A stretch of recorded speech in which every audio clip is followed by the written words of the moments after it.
Ngasi full grill sih mai chatle.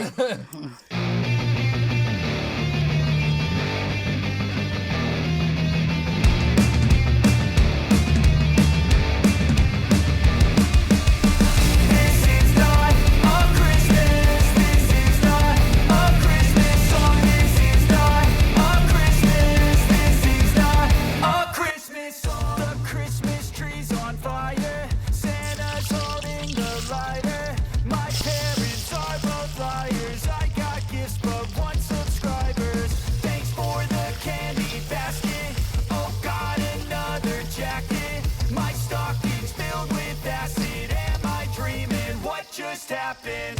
This is not a Christmas. This is not a Christmas song. This is not a Christmas. This is not a Christmas song. This is not a Christmas. This is not a Christmas song. This is not a Christmas. This is not a Christmas song. My neighbors compete to see who can put up more blinding lights. The kids all wish away the month 'cause they want presents in sight. This year had me so mad. I've been bad, got coal that is sitting under my tree. I think that my Christmas has died. This is not a Christmas. This is not a Christmas song. This is not a Christmas. This is not a Christmas song. This is not a Christmas. This is not a Christmas song. This is not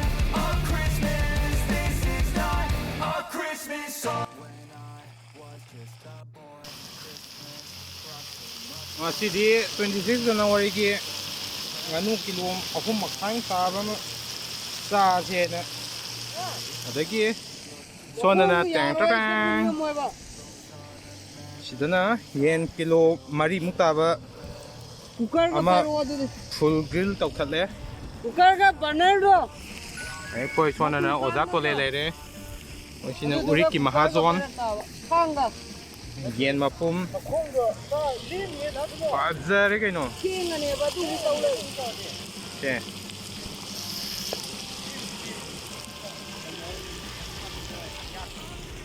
ai cái nó mua là cái gì xí cái này không xin à 18 plus kia nó tới gì đi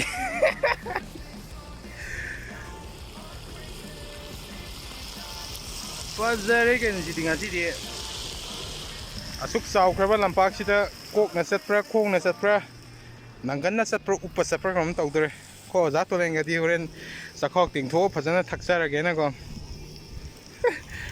kogi Urik ki mahazo na yen mapumam siam dari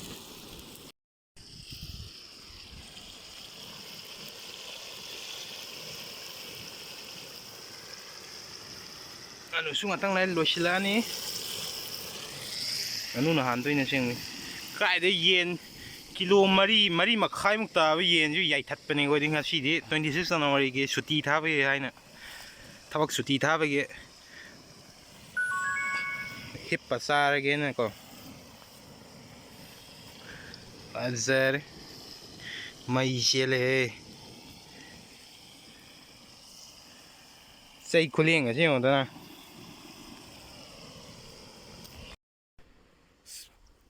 mai ada su saksana bam lei ri koina sonda asigi weather je nungsa muk sa nong muk mang nong ma sam sam muk khik batar tai biang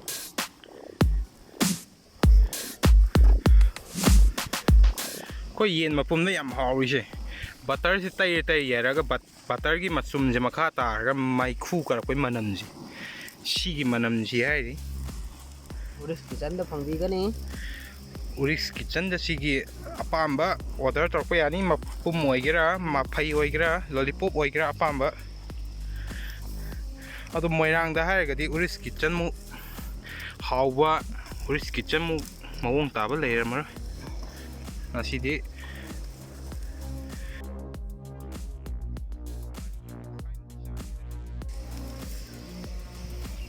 che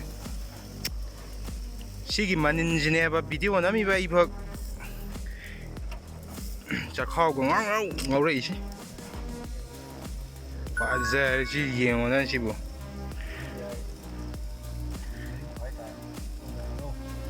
바자리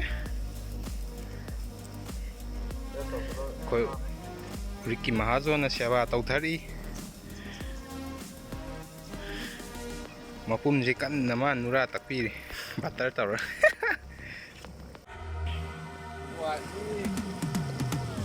Manu musilé 거기 망아우티바 오사칸타 여기시 manu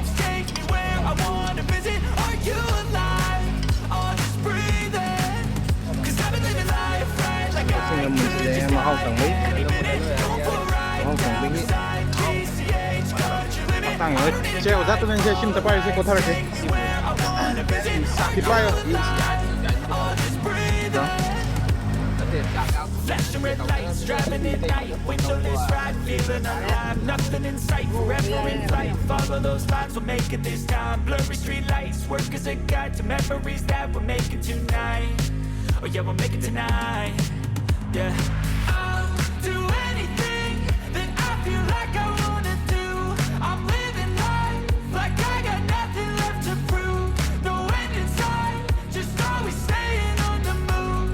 I'll go all night if that's just what I gotta do. Life's too short to care about what you can't afford. Memories are real. ngasi fulgrill mai chatle sigi mau si Urik kisan na tana to padam ta phangaro kai da leibano order tawninga su Facebook ta su loin phangam ni noina website Facebook YouTube ta loin phangabane hoji kan ne app su sare ni lore moirang bazar loin la moirang dang di adu palam ko ding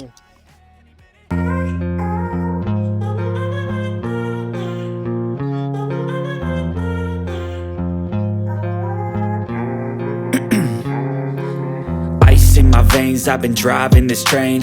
Years in this lane, there's no stopping this flame. Cause I came to the game and I changed it to play how I like, rearranged it to my own domain. Yeah, I got what it takes, made lots of mistakes, taking shots, skipping breaks, feeling lost, feeling great, popping off, singing straight, never stopped, never changed. All the squad here to play and I've got something to say, yeah.